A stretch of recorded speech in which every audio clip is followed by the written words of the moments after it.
Hello, this is Jeff and Tony Brabeck with Our Little Sparrows. Welcome to our weekly podcast. 2 weeks ago, we actually started talking about the holiday season, and here we are in the midst of it. In fact, yesterday, as of this recording, yesterday was Halloween. And we know that there can be some specific challenges to that, and we addressed that in last week's podcast. Definitely encourage you to check that out. But this week we're going to be talking about specifically tending to your heart.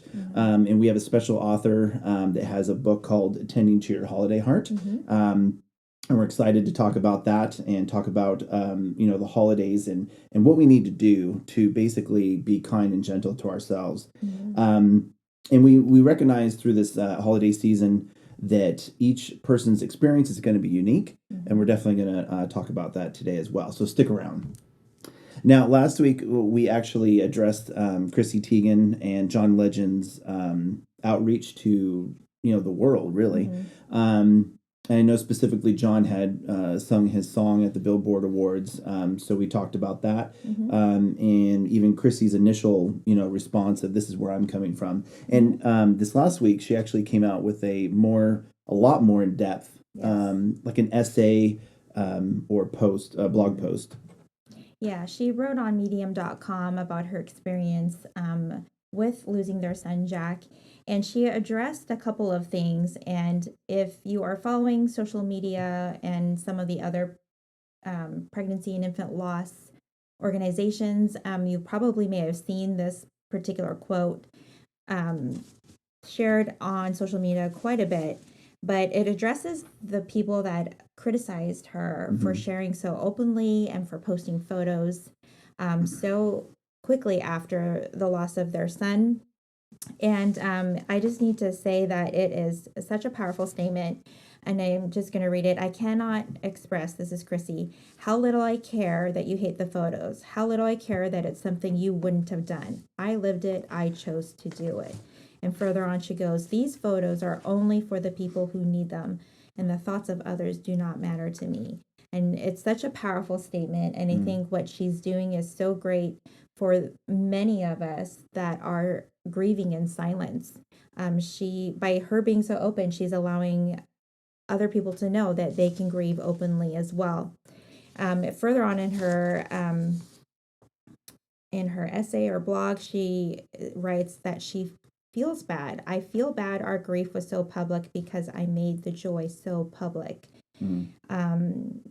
She was excited to share the news with the world, and she writes, I feel bad that I made you all feel bad. I always will. And part of me right away wanted to respond to her and say, please don't feel bad. But I can totally relate to what she's saying. I think our tendency as a society is that we immediately want to make a person not feel bad when they're hurting. Right. But we also need to allow... Almost like taking on part of their pain and suffering. I think especially that stands out when people say, I'm so sorry. It's like, well, you had nothing to do with it. Right. Yeah. Yeah. But you didn't cause it. Right. So I can totally identify with what she was feeling when sharing about the loss of their son. And I love what she said. And then the next paragraph, she goes, I beg you to please share your stories and to be kind to those pouring their hearts out. Be kind in general, as some won't pour them out at all. And I think that is just such a beautiful thing to say out loud to the millions, or I don't know how many people are followers, thousands of people that follow her, that we need to be open to expressing our own grief, but then also be open to allowing others to express their own grief. And if they're not wanting to share that, then that's okay. Just supporting them wherever they're at. And I think we need to become more of a society that we're okay with sharing each other's burdens. So I just really applaud Chrissy for addressing that. She didn't have to by any means, but she took time to just to say that, we need to be okay with sharing our losses and sharing our burdens with each other. And I just appreciate what she's doing for the pregnancy and infant loss community, and just opening that door for many others who are grieving in silence because they can't share, or they feel like they can't. And we kind of talked about this when putting together, the buckets for what we wanted to talk about in today's podcast. We talked about the first comment where she says, "I could care less," right? I Mhm. cannot express how little I care Right. that you hate the photos. Right. And I know the paragraph before that, she actually Mhm. talks about, she asked was John John. and Mhm. her mom. Mhm. I believe it was her mom and John were in the room with her, and she asked both of them to pick up, their phones, pick up their cameras, and to start documenting. And she specifically said that John was hesitant, Yeah. to whatever level or degree. I don't recall, but I think she was more specific than that. So I'm being a little vague. But he was hesitant, and it's almost like this very next paragraph. It's almost like she's speaking to that hesitancy, Mhm.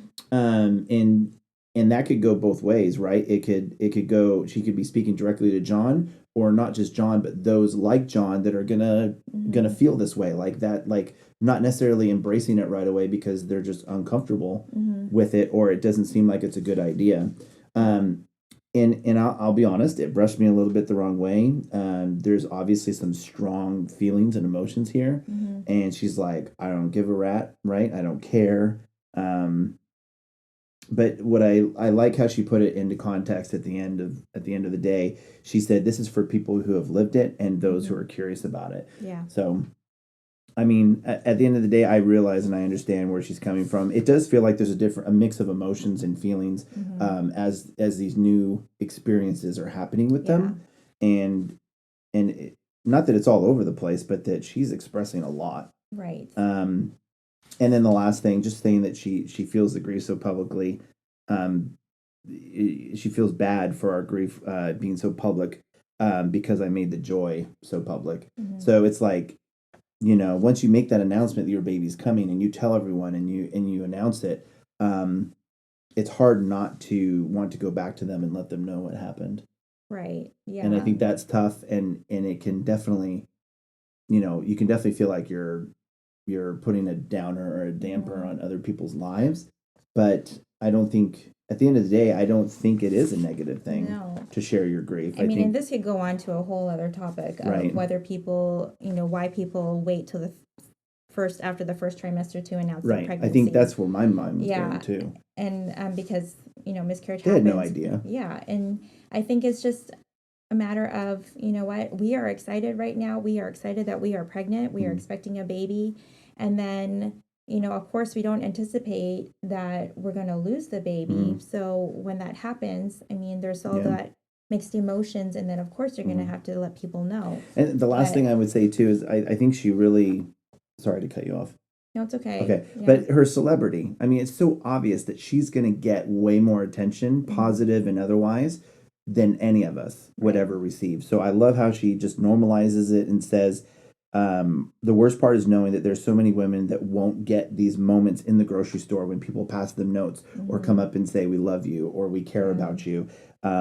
You're not necessarily going to get that because you're unknown. Yeah. You're a shadow compared to her celebrity, Mhm. right? Yeah. And she says, "I beg you to please share your stories and please to be kind to those pouring out their hearts." Mhm. So there's a time and place for everything, and we need to give people that are grieving the space to do that, Yeah. and that's Absolutely. great. That's awesome.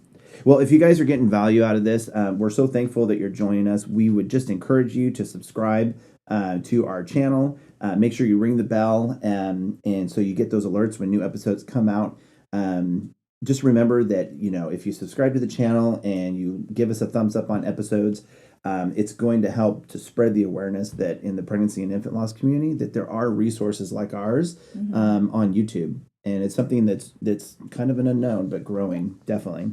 And if you've got questions or you have comments, we definitely encourage you down below. There's obviously the section to write comments, and you can put anything you want in there if you have questions or you want to share, part of your story about the holiday season. We want to hear from you. We want to read your comments and your questions below, and we do answer them.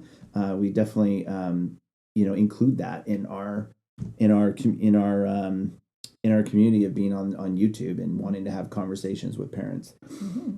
Cool.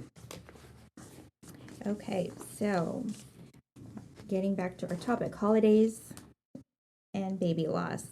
So why are we talking about this now? It is November 1st, and for some of us, maybe that might be early to start thinking about the holidays. We are bringing it up now because from our experience, waves of grief happen at anytime. And usually in anticipation of another holiday or a birthday or an anniversary, sometimes those waves of grief can be really intense days or weeks prior to the actual date. So we Right. wanted to share with you what worked for us, what we did, and hopefully it can help you and equip you to help you navigate your own holiday journey this year. Mhm. Yeah. So, our first holiday season was Thanksgiving and Right. Christmas Well, I mean, 2013. Olivia was October 5th, so Mm-hmm. really Halloween came right away. Mm-hmm. And we immediately were like, we're not doing nothing. No, I We're think going we to put put out candy out on candy. the, Yeah, yeah. I mean, before that's Olivia, about all we it. had was fur babies. Mm-hmm. So, our dogs, and we were used to dressing them up and going out with our cousins' Yeah, children yeah. and their neighborhood. So that should have been our first with our baby, right? Yeah, it would have. So yeah, we hunkered down right away, Mm-hmm. and we just put a bowl of candy out front, and just kept it simple. And then I know Thanksgiving came pretty quick, and my mom was right away. My parents live here. Tony's family is in Canada. Mm-hmm. It's spread out between BC, Alberta, and Saskatchewan. But yeah, that Thanksgiving, my mom right away said, if you guys don't want to do anything, just don't. Yeah. And we didn't. A lot of it's a blur, but I Yeah. know I know we didn't go to a family holiday. Yeah, to be very honest, I No. actually don't remember anything from that Thanksgiving. I'm assuming we, like Jeff said, we stayed at Mm-hmm. home. I'm taking his word for it because I really don't remember Mm-hmm. anything basically No. in that kind of late October to like December area. Right. Yeah. I mean, with that initial trauma, I know, forgetfulness is very common. Mm-hmm. And Thanksgiving was a bit of a blur. I totally agree. I just remember we didn't go to anyone's house, and we kept We kept were it pretty simple at low home. key. Yeah. But even extended family, like after we lost Olivia, we had family that wanted to come over, give us hugs, and tell us that we're loved and all that stuff. Mm-hmm. And even that, we just asked them to not. To give us our space, Yeah, basically. Yeah, yeah, because give it us our was just. space. And that pretty much went through the whole holiday season. Mm-hmm. Barring, obviously, we did fly out to Canada. Right. So Yes. that was unique. So that we could be with Tony's sisters, her three sisters, and her mom and dad. Mm-hmm. So, Mm-hmm. but I mean, we didn't. One thing I think that's important to point out is that we didn't set out to do these specific steps, Mm-hmm. right? These were just, without having a formula, without having this is, when you're grieving the loss of a baby, you need to do A, then B, then C, and a specific, formula for the holidays, you need to do A, B, C. We basically just discovered what worked for us, and went with that. And Yeah. keeping it simple, I think, is like, quote unquote, the theme that we had, Mm-hmm. for us. Yeah, we definitely had to, decide what was best for us. Mm-hmm. But we still allowed ourselves to do things that we enjoyed. It wasn't like we stayed in the house the entire season. No, I mean, didn't we go to Tahoe right away? We went out to Squaw. Yes, we did, and did a weekend at a hotel. Yeah, and that was because that was after the initial loss. Right, it just happened that right our away. losses around the holidays. We're not saying you need to get out of town for the holidays, but maybe you Right. do. Yeah, I mean that could be That okay could too. be- That's an option. I Yeah. would think. For sure. Yeah, but for us, like for me, the holidays. For some people, it can be really hard Mm-hmm. to go through the holidays after loss. But for me, Christmas and It's your time of Thanksgiving, year. it's always been my favorite time of Mhm. year, and I Mhm. didn't want it to be always like a sad occasion, and so I Right. still chose to do things that I enjoyed. I still decorated the house, but we incorporated Olivia into the decorations. We got her a stocking, and we Right. were given ornaments, and we also chose ornaments for the tree Right. that represented or reminded us of Olivia. And that's kind of been our thing every Christmas now, is that we pick ornaments Right. that represent Olivia and now our son James, and those are the first ornaments that go in the tree. And did we already have her niche by the fireplace set up with her picture and her ashes and I think we did. Yeah. and everything, and her footprint on the little canvas easel? I mean, it was that some of the items came from our comfort box, or the Yeah, from the her comfort comfort box from the from hospital. the hospital So from Sutter. Yeah, we did set up a little area that was just kind of like her little corner or her niche, right. and just, it's in a very place that we see all the Yeah, time. We walk by it all the time. So she's it's very in the much a TV part of room our next to the household. kitchen. Yeah. And so for holidays, I mean, we still chose things that we wanted to do. And it was just mostly us two, or maybe just Jeff's parents came over. Right.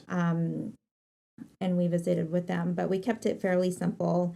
And just by, doing small things like adding new ornaments every year, or just new traditions that we included with her or wanted her to be a part of it. And so creating those new traditions and still keeping the old, or adjusting the old traditions to include your baby, I think are helpful, and they would definitely make it meaningful for us. So those are just a couple You of essentially things. did what brought you joy during that time of year that you love so much. Yeah, I mean, I think that's unique in itself, right? To find joy amidst the grief, absolutely. or to allow, Right. right? Because it's like the joy is there, and when it presents itself, we have a decision to make. We're either going to embrace it or we're going to squash it, like push it down, type thing. Yeah. And honestly, if you're pushing the positive away or the joy away, you're just delaying your grief process. From our experience, Yeah.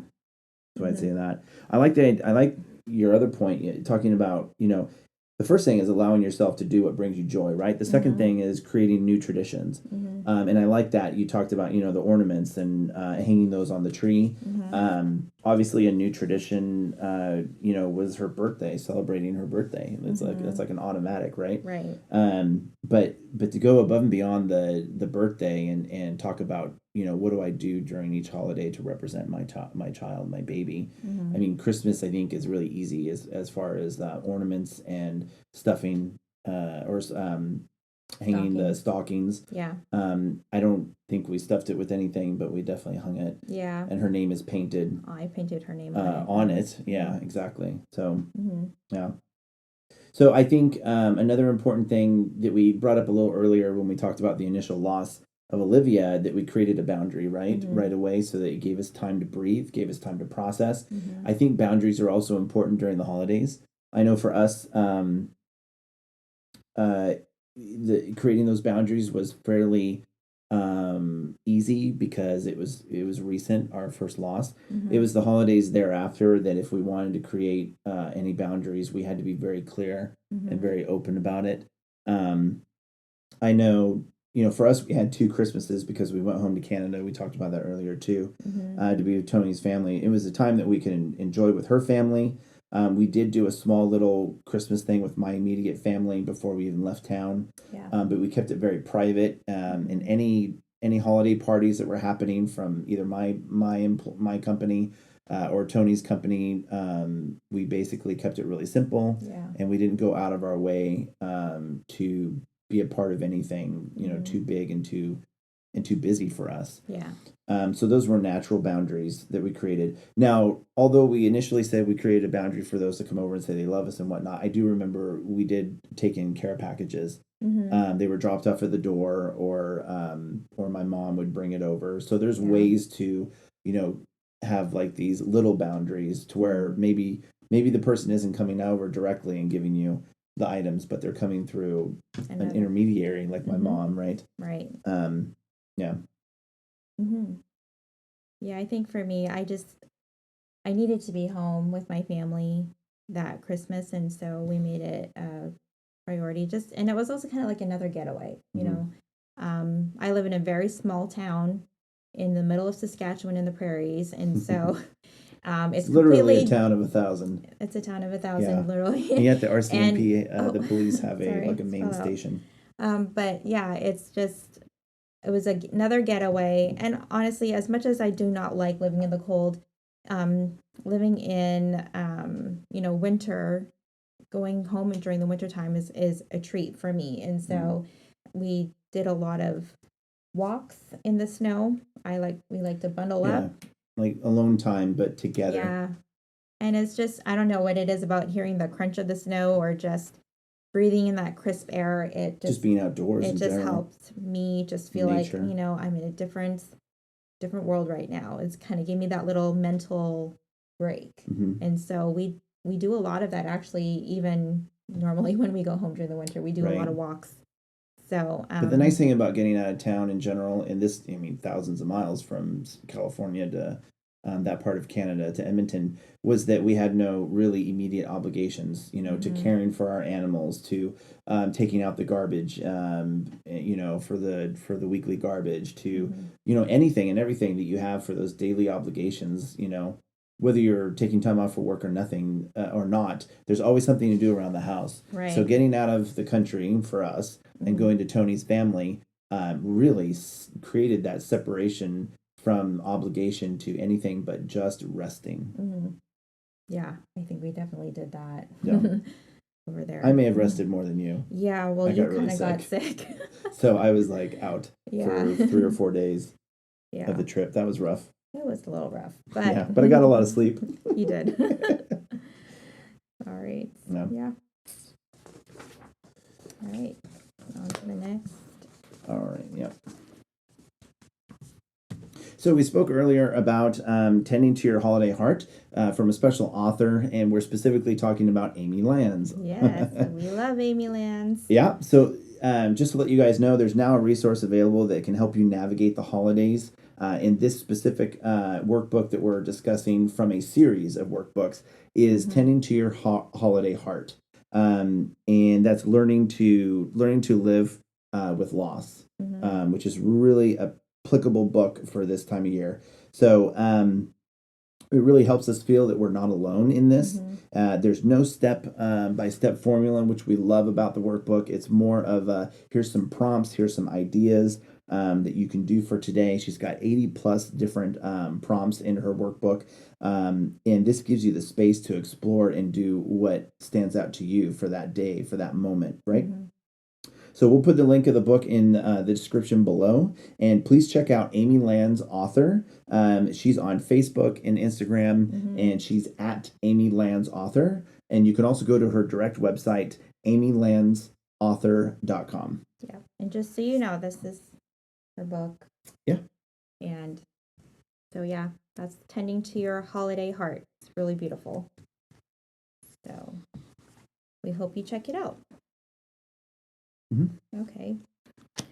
So for our final thoughts before we end this episode, we just want to reiterate that it is important to take time to pay attention to your heart and just recognize that your experience is going to be different than your partner or your spouse or anybody else who's going through loss. Everyone's experience is going to be unique. What helped us was knowing our limits and communicating what those limits were to our family and friends, and also allowing those moments to come, those emotions, whether it's joyful emotions or there are sorrowful emotions, just to let them come when they come and not to suppress or hold them in. And each day is going to be different than the next. And so to really just be flexible with yourself, give yourself some grace, and try not to, be affected by feeling pressure, whether it's from yourself or from others, to, be at a certain level of energy or interaction with others. So every day is different. Every moment's different. So yeah. I think for us, we needed to have a lot of grace for ourselves and just knowing that it's like a moment by moment thing. Right. And just because you might be in a committed relationship, a marriage, it doesn't mean that you can't individually have your own limits. So I think it's even more important to keep those lines of communication open. Do the best you can with that. I know we did the best we could. It's never going to be perfect. There's going to be times where it's like oil and water, right? Yeah. It's just separation, right? And that's just part of being human, right? We're all individually different. Yeah. So we just encourage you to know your own individual limits, know your limits as a couple, or a household, right? If you're living under one roof and you're in a committed relationship, a marriage, know your household's limits, and make a plan if you can. Otherwise, just know each other's boundaries and help each other out with other family members and friends that might cross those boundaries.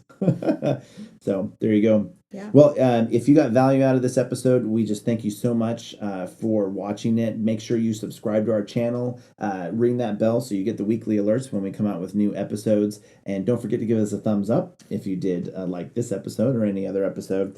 Again, if you've got questions, comments, leave them in the comments below. We'd love to hear from you, and we do answer all those questions and all those comments. And last but I can't.